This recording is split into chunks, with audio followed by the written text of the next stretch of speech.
Le défi de la qualité de l'enseignement, c'est vraiment la première urgence du monde francophone. On rentre à l'école, le smartphone il est au fond du cartable. La première. J'ai besoin de repères. Faut pas croire qu'il suffira de se mettre à une table et en 2 jours ce sera fait. Les clés. Arnaud Royson. Bonjour à toutes, bonjour à tous et bienvenue dans Les Clés pour un numéro où l'on va s'intéresser au pacte d'excellence, ce vaste chantier de réforme de l'école entamé en 2014 et qui est un peu aujourd'hui à la croisée des chemins. Va-t-on poursuivre la feuille de route ou bien revoir le contenu de ce grand accord noué entre toutes les parties prenantes de l'école? C'est ce que l'on va explorer en revenant d'abord sur l'origine et l'essence de ce pacte qui a déjà fait couler beaucoup d'encre et de salive depuis qu'il a été lancé. Les clés. Le défi de l'enseignement et de la qualité de l'enseignement, c'est vraiment la première urgence du monde francophone parce que c'est de la qualité de l'enseignement que dépend non seulement le bonheur des citoyens, leur insertion, les valeurs d'une société, la sécurité d'une société, mais aussi son développement économique, intellectuel, créatif, culturel. Nous sommes en 2014, et l'on entend ici Joël Milquet, fraîchement désigné ministre de l'Éducation en Fédération Wallonie-Bruxelles, présenter son grand chantier de la législature, le pacte pour un enseignement d'excellence. La ministre CDH veut en effet réformer l'école, mais elle connaît bien les difficultés de l'exercice. Le sujet est politiquement sensible, d'autres ministres avant elle ont dû affronter des grèves longues et douloureuses.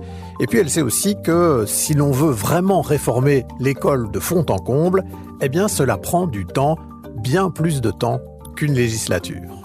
Alors l'idée est de mettre tous les acteurs de l'école autour d'une même table. Les représentants des enseignants, les directions, les pouvoirs organisateurs, d'autres acteurs de la société civile encore, avec un seul et même objectif, que toutes ces parties prenantes nouent un grand pacte pour mener une réforme de longue haleine et transformer l'école.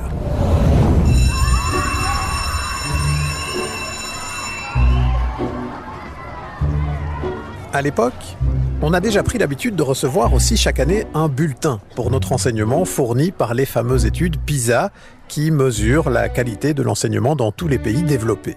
Et ces études PISA, elles mettent en avant l'éléphant dans la pièce. Si notre enseignement a des performances insuffisantes, c'est surtout à cause des inégalités. Les différences entre les élèves favorisés et défavorisés correspondent à près de 3 années d'études, donc plus de 100 points dans PISA, c'est très conséquent. Vous avez bien entendu. Ce qu'explique ici la chercheuse Ariane Bay de l'Université de Liège, c'est qu'on peut avoir, entre les élèves défavorisés et les élèves favorisés, une différence dans les apprentissages qui, à 15 ans, équivaut à 3 années scolaires, comme si les plus favorisés avaient déjà pris 3 ans d'avance sur les moins favorisés. C'est énorme.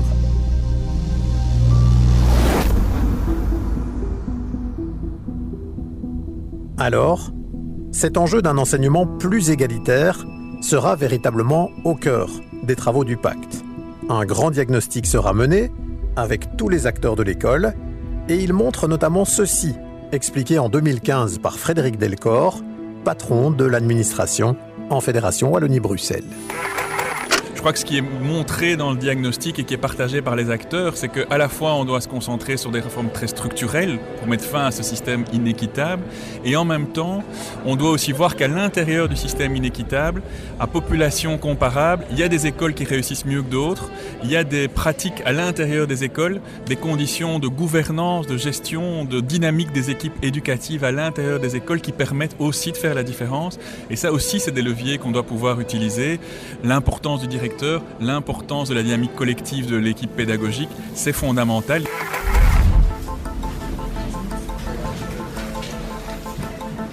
Dès lors, c'est un chantier titanesque qui est mis sur le métier. Les acteurs de l'enseignement vont formuler des dizaines et des dizaines de propositions pour plus d'égalité, pour plus d'autonomie des établissements, pour un meilleur encadrement, pour une meilleure valorisation du métier d'enseignant. Des propositions aussi de revoir les référentiels pour les adapter à une école du XXIe siècle.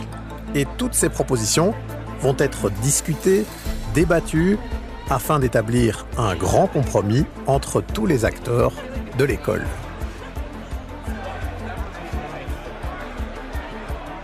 Le chemin sera long et semé d'embûches. Les syndicats notamment auront du mal à faire passer le texte auprès de leur base.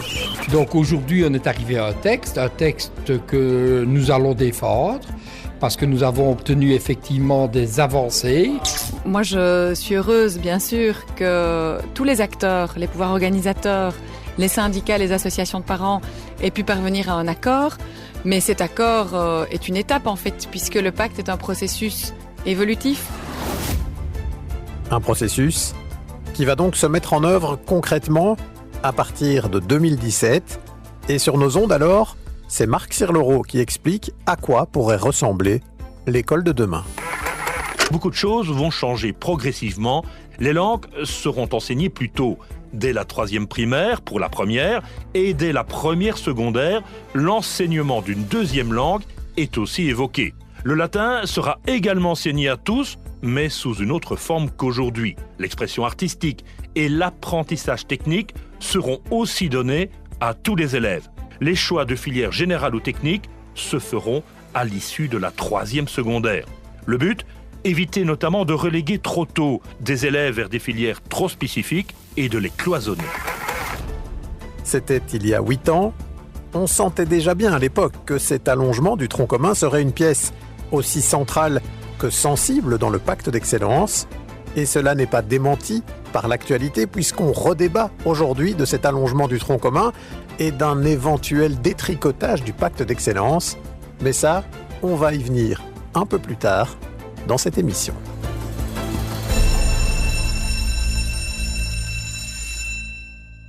Et avec nous pour prolonger sur tout cela, il y a Marc Romainville. Bonjour. Bonjour. Merci d'être avec nous. Vous êtes professeur aujourd'hui émérite de sciences de l'éducation à l'université de Namur. Et on peut dire que vous êtes un des pères du pacte d'excellence, un des penseurs, en tout cas, de cette grande réforme, puisque vous avez accompagné le processus en tant que scientifique depuis son tout début.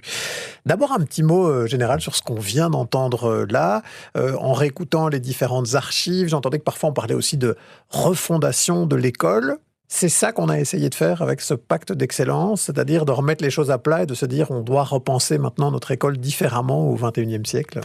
Oui, c'est tout à fait ça. C'était d'ailleurs un excellent résumé. Je vous en remercie. L'idée, effectivement, de départ de Mme Milquet en particulier était de dire que des petites réformettes à gauche, à droite ne suffiraient sans doute pas à augmenter considérablement la qualité de notre enseignement. Et donc, il fallait prendre le problème de manière globale. À l'époque, on parlait d'une réforme systémique, en touchant à la fois le curriculum, le contenu du curriculum, la structure des parcours d'apprentissage, mais aussi les modalités de gouvernance du système scolaire. Parce qu'il y avait aussi, tous ces éléments-là, on ne les a pas parcourus en détail, mais de se dire, tiens, comment est-ce qu'on peut donner plus d'autonomie éventuellement aux chefs d'établissement, même la réorganisation de certains aspects des réseaux a été repensée à ce moment-là. Et puis alors, il y a le contenu des cours. Dans les différentes matières, on a revu les référentiels de ce qu'on doit enseigner ou pas, etc., etc. Donc c'est vraiment un peu à tous les boutons en même temps qu'on est en train de toucher ici avec ce pacte d'excellence, et en plus avec une perspective d'assez long terme, puisque c'est une réforme qui doit se mettre en œuvre sur 10-15 ans pratiquement. C'est difficile à imaginer, même aujourd'hui politiquement, qu'on puisse mettre en œuvre comme ça des réformes qui doivent s'étendre sur 10-15 ans, alors que le temps politique, il est beaucoup plus court que ça. Oui, mais c'était aussi une idée de départ du pacte, et je pense que personnellement, elle était bonne. C'était de se dire que si l'ensemble des acteurs du secteur, appuyés ou accompagnés, je dirais, par un certain nombre de personnes issues de la société civile, j'ai eu moi le plaisir de travailler dans ce cadre-là, mais aussi d'autres collègues des universités, des hautes écoles, du monde de l'entreprise.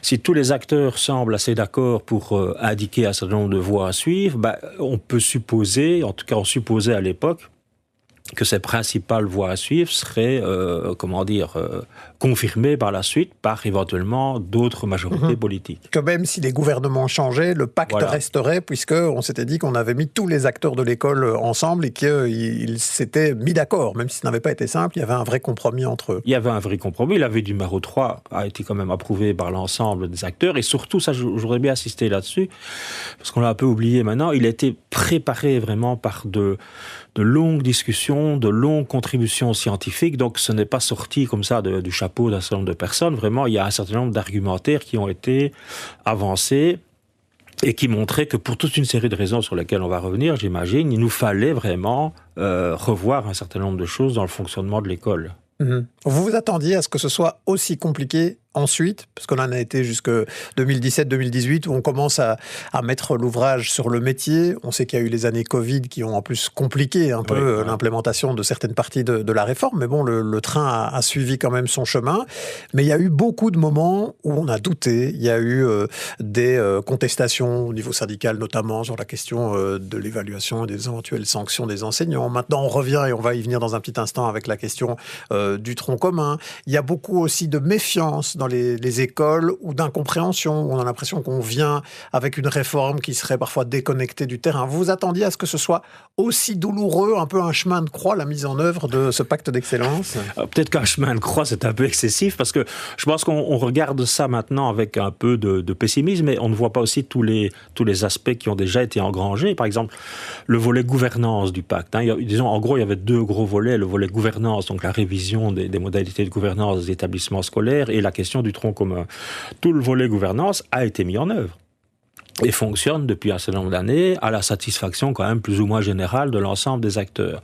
Même sur la question du tronc commun, on a créé et diffusé, et des formations ont été faites aussi, le premier référentiel pour l'enseignement maternel. Il n'y en avait pas avant. Ici, on a cadré un certain nombre de choses sur ce que les enfants devaient apprendre durant ces 3 années pour préparer. Le tronc commun, fin de cette année-ci, aura été implémenté sur l'ensemble des 6 années primaires, avec des nouveaux référentiels, des nouvelles disciplines, formation manuelle, technique et technologique numérique, une ouverture aux langues plus précoce, un éveil aux langues très précoce, une éducation culturelle et artistique considérablement renforcée. Donc, rétrospectivement, je dirais que évidemment, ça n'a pas été facile. Pourquoi ? Parce qu'on cherchait l'adhésion d'un plus grand nombre possible d'acteurs. Mais en même temps, je trouve qu'on n'a pas à avoir honte de tout ce qui a été réalisé jusqu'à présent.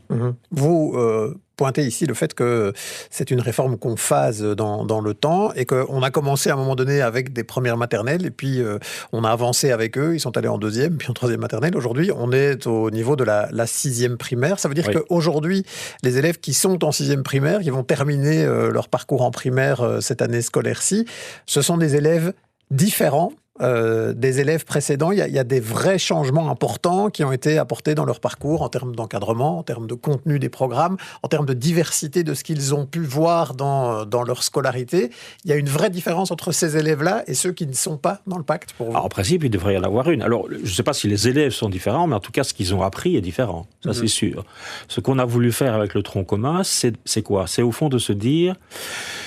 La formation primaire, parlons de celle-là d'abord, ne doit plus être une espèce de formation qui prépare uniquement à l'enseignement général, mais elle doit être au contraire une formation de base commune à l'ensemble des citoyens. Et quand on réfléchit alors à ce que c'est une formation commune de base à l'ensemble des citoyens, elle doit incorporer un certain nombre d'éléments nouveaux, comme par exemple, je prends toujours l'exemple de l'identité numérique. Qu'est-ce que je mets de moi sur Internet ? La compréhension, par exemple, des algorithmes, de l'intelligence artificielle, la découverte des métiers, de l'ensemble des métiers, manuels, techniques, technologiques, etc. L'importance de l'éducation à la culture et aux arts. Donc tous ces domaines ont été élargis, revus. Tous les référentiels ont été revus en profondeur.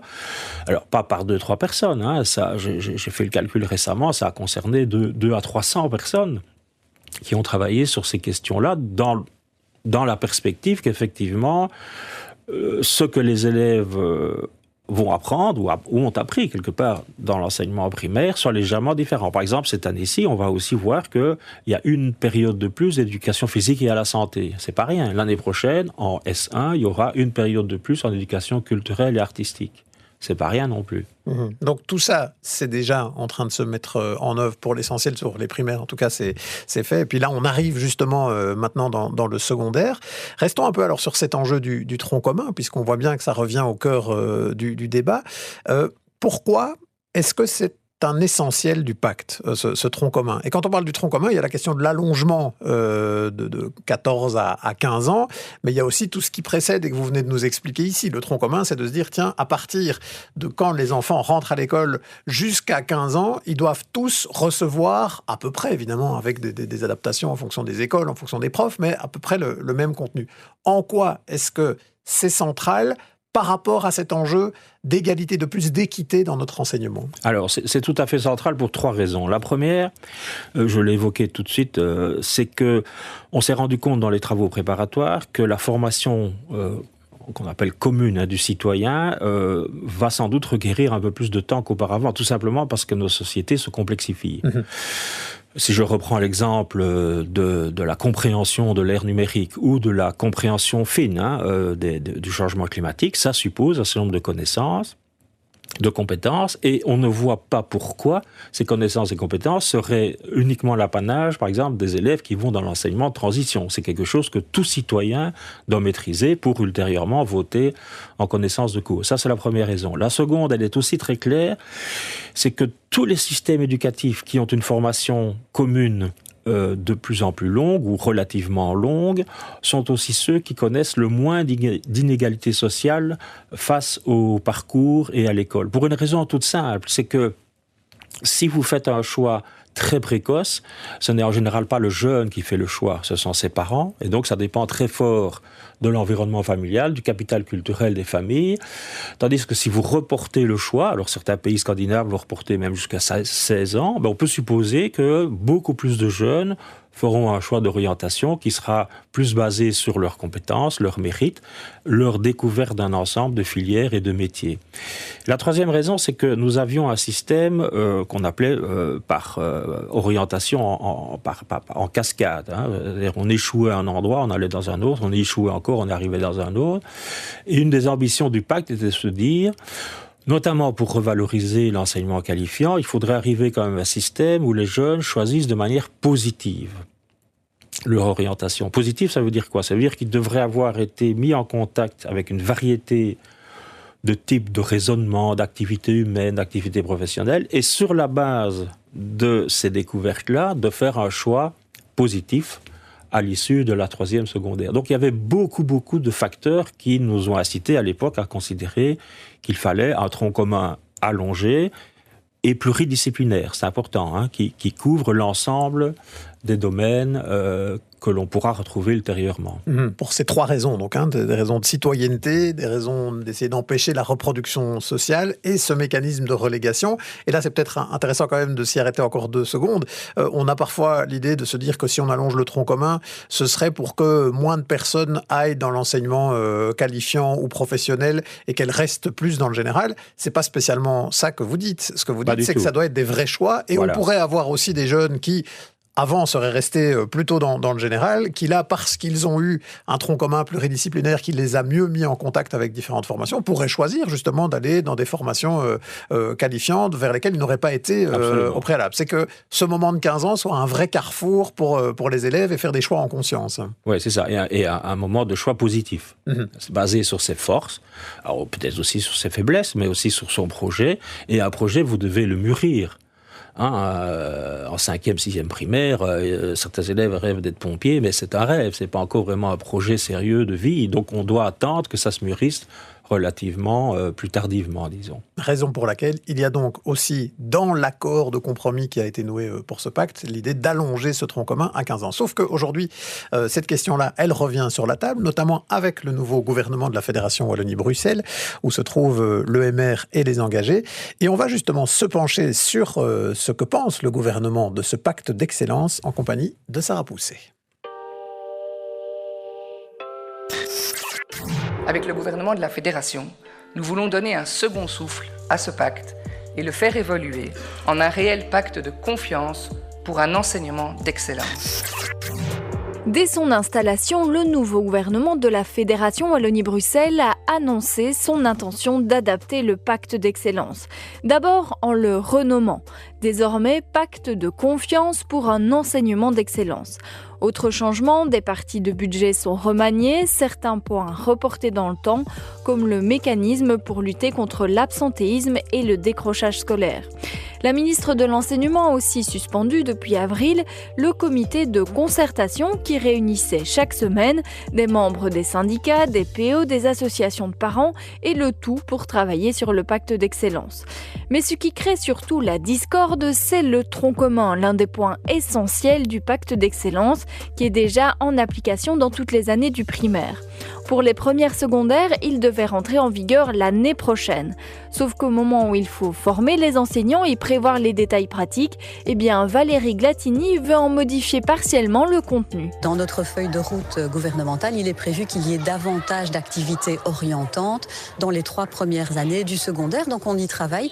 La question de pouvoir anticiper est évidemment légitime et donc on va venir avec des propositions dans les prochaines semaines.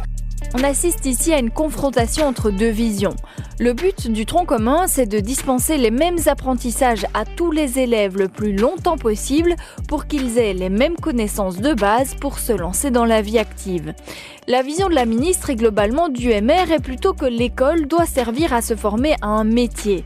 Dans cette logique, il faut donc le plus tôt possible choisir sa voie et se former spécifiquement.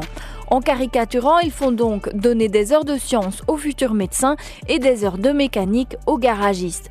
C'est donc un changement radical, mais qui n'a pour l'instant pas encore récolté le soutien du reste du gouvernement et notamment des engagés. Elisabeth de Gries a d'ailleurs joué la provocation en début de l'été en relançant un comité de supervision du pacte d'excellence comme pour tenir à l'œil l'avancée des réformes de sa collègue libérale. Alors Marc Romainville, on va revenir sur ce point-là, cette idée de Valérie Glatini portée par son parti, mais aussi d'ailleurs soutenue par une série d'acteurs de l'école. Il y a des directions, des enseignants qui ne croient pas beaucoup à cette idée d'allonger le tronc commun jusqu'à 15 ans. Et là, la proposition de la ministre, c'est de dire on ne va pas forcément revoir cet aspect-là, mais par contre, on va le détricoter en partie en remettant quand même des activités orientantes un petit peu plus tôt, façon quand même de créer des différences d'approche pour les différents élèves, ce qui casse un peu la logique, évidemment, de ce tronc commun qui ne serait plus tout à fait commun. Qu'est-ce que vous en pensez ? Est-ce qu'en faisant ça, pour vous, on détricote un aspect important du pacte ? Alors, tout dépend de ce qu'on appelle des activités orientantes. Pour le moment, on n'en sait rien, puisqu'on n'a pas de modèle à notre disposition.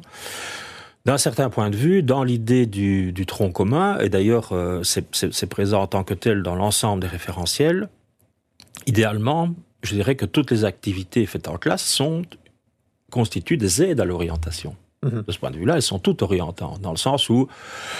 et il y a vraiment une rubrique particulière. Donc, chaque référentiel, il y a une rubrique qui incite les enseignants à faire des liens, par exemple, si on voit telle notion de chimie, faire des liens avec les industries chimiques qui existent en Belgique. Si on va visiter un théâtre, pourquoi pas demander en même temps de voir, mais au fond, quels sont les différents métiers qui s'exercent au sein d'un opérateur culturel de ce type-là. Donc tout ça contribue à l'orientation. Donc je ne sais pas trop ce que veut dire la ministre quand elle dit une activité orientante. Si c'est un ensemble d'activités d'accompagnement à l'orientation, moi je dis bravo, c'est fantastique. Alors si par contre ce sont des activités vécues séparément par les élèves, en fonction de quoi, on ne sait pas trop, mais peut-être en fonction de leurs compétences, de leurs choix, etc., et qui les préorientent pour des filières de l'enseignement secondaire supérieur, ça, c'est évidemment renoncer au tronc commun.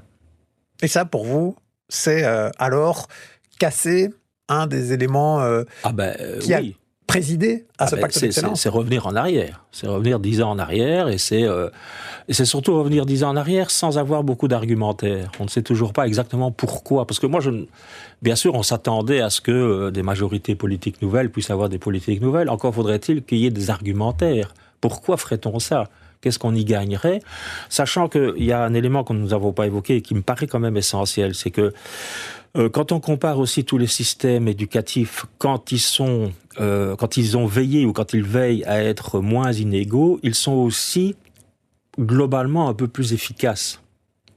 C'est-à-dire, par exemple, qu'ils ont une proportion d'élèves très très faible au test PISA qui est moins grande. Pour une raison assez compréhensible, c'est que des mauvais lecteurs, par exemple, là, si on prend en français, si vous les maintenez dans des classes de niveau relativement moyen, il y a de fortes chances que vous allez les faire monter un peu de niveau, tandis que si vous les concentrez tous dans des classes extrêmement mauvaises, vous allez vraiment les attirer vers le bas. Donc la performance générale de l'enseignement de la Fédération Wallonie-Bruxelles gagnerait à plus d'égalité. C'est pas seulement un projet social, c'est un projet aussi quelque part d'efficacité, d'efficience des moyens investis dans l'enseignement. Absolument, c'est pour ça que Mme Milquet à l'époque parlait d'augmentation de la qualité de l'enseignement qui passait notamment par une plus grande justice sociale face aux acquis scolaires en particulier. Donc, alors, Moi, je veux bien qu'on vienne là-dessus, mais il faudrait au moins m'expliquer pourquoi. Ceci dit, il y a quand même aussi des acteurs dans les écoles, je le disais, des directions ou des enseignants qui disent « Oui, mais nous, on voit déjà aujourd'hui que parfois, en première, deuxième, secondaire, on a des étudiants qui décrochent, qui ont du mal à suivre. Et là, le pacte nous dit que dans le tronc commun, on va devoir continuer plus longtemps avec du latin, amener déjà une troisième langue, la première langue étrangère, plus une deuxième langue étrangère, plutôt dans le cursus. Or, ils ont déjà du mal à suivre sur la première langue étrangère. Qu'est-ce que vous répondez justement à ceux-là qui ne croient pas au tronc commun et qui ont peur que finalement ça pousse encore plus au décrochage certains élèves? Alors, on entend ça souvent. D'abord, est-ce qu'on doit être fier et on doit être content de s'entendre dire que des élèves décrochent? C'est quand même pas un objectif dans un système éducatif. Donc, il faut lutter contre ça. Il faut lutter contre ça. 2, ils décrochent à l'heure actuelle par rapport au programme actuel. Et 3, on entend souvent dire ça. Ils décrochent et en fait, ils auraient déjà des perspectives professionnelles. Et donc, on entend souvent dire dans les écoles, pourquoi ne pas les laisser déjà aller vers l'enseignement qualifiant? Il y a un problème dans ce raisonnement-là quand même. Quand on regarde les taux d'échec et les taux de décrochage scolaire dans l'enseignement secondaire, et en particulier l'enseignement secondaire supérieur, c'est plutôt dans le qualifiant qui s'observe. Alors comment expliquez-vous que des élèves auraient été contraints, entre guillemets, de rester dans l'enseignement commun pourraient être moins motivés que ces élèves-là? Ça ne tient pas la route, en fait. On n'a aucun argument sérieux qui nous pousserait à revoir cette option-là. Alors, évidemment, je ne dis pas qu'il n'y aura pas de décrochage, j'ai pas dit ça. Mais en tout cas, les référentiels ont été conçus de telle sorte que les matières soient plus en lien avec les questionnements des jeunes et on peut espérer, donc, c'était ça le but en tout cas, que ce décrochage soit moins important.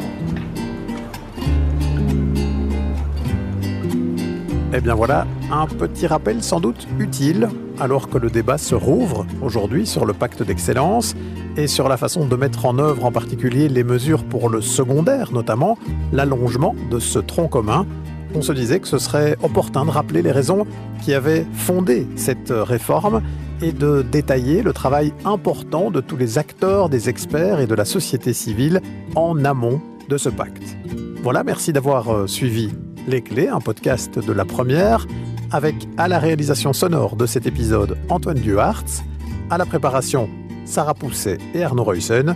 Si ce contenu vous a semblé pertinent, eh bien, n'hésitez pas à le partager autour de vous.